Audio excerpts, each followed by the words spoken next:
Hello guys, কেমন আছেন আপনারা সবাই? আপনাদের জন্য একটি নতুন আপডেট খবর নিয়ে আমি হাজির হয়েছি প্রাথমিক শিক্ষক কর্মকর্তাদের জন্য। আপডেট হলো শিক্ষক কর্মকর্তাদের বেতন পেতে হলে অবশ্যই কর্মস্থানে উপস্থিতির সঠিক প্রত্যয়ন থাকা আবশ্যকীয়। প্রাথমিক শিক্ষা অধিদপ্তর জানিয়েছে, কর্মসংস্থানে উপস্থিত সঠিক প্রত্যয়ন ছাড়া কোনো শিক্ষক, কর্মকর্তা বা কর্মচারী বেতন ভাতা তুলতে পারবে না।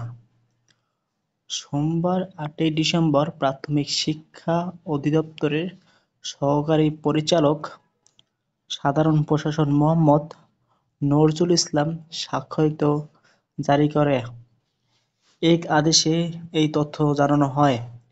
আদেশে বলা হয়, অনেক কর্মকর্তা, কর্মচারী ও শিক্ষক নিজ কর্মস্থলে পরিবর্তে সংযুক্তকৃত স্থানে দায়িত্ব পালন করলেও নিয়মিত উপস্থিতি থাকে না। ছুটি অনুমোদন ছাড়াই কেউ কেউ আইবাসের মাধ্যমে বেতন ভাতা উত্তোলন করছে, যা সরকারের আর্থিক ক্ষতি ও কর্মচারীর শৃঙ্খলা ব্যাহত করছে। এতে আরও বলা হয়, সংযুক্তকৃত কর্মসংস্থানের নিয়মিত উপস্থিতি উপযুক্ত প্রত্যয়ন সাপেক্ষে বেতন ভাতা পরিশোধ করতে হবে।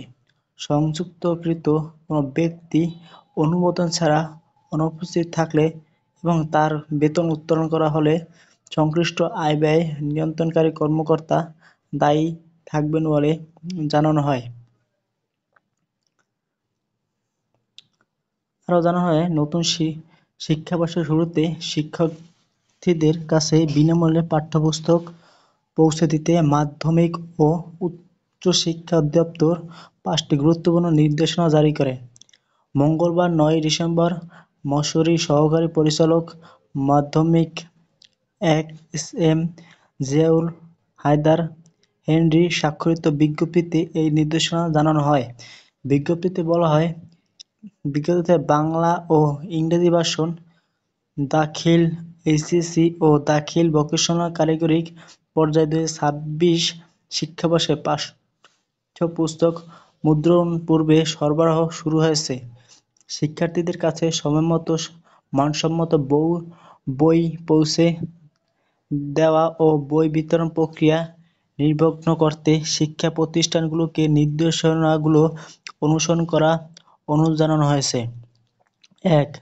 জেলা ও উপজেলা থানা পর্যায়ে এনসিটিবি নির্ধারিত টেকনিক্যাল অনুযায়ী মুদ্রণকারী প্রতিষ্ঠান থেকে পাঠ্য বই গ্রহণ করতে হবে। ২. উপজেলা বা থানা শিক্ষক কর্মকর্তা বিদ্যমান ইউজার আইডি ও পাসওয়ার্ড ব্যবহার করে অনলাইনে বই সরবরাহের চলমান অনুমোদন করতে হবে। ৩. পাঠ্য বই গ্রহণের পর বিলম্বে না করে দ্রুততম সময়ে অনলাইনে চালান অনুমোদন সম্পূর্ণ করতে হবে। ৪. সাপ্তাহিক ছুটির দিনসহ ধারাবাহিকভাবে বই সরবরাহ ও গ্রহণ কার্যক্রম অব্যাহত রাখতে হবে। ৫. প্রত্যেক জেলা, উপজেলা, থানা মাধ্যমিক শিক্ষা অফিসার নিজ নিজ ইউজার অ্যাকাউন্টের মাধ্যমে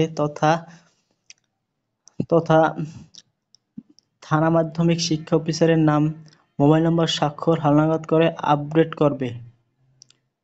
ধন্যবাদ। আজকের এই ভিডিওটি আপনাদের দেখার জন্য অনুরোধ রইল।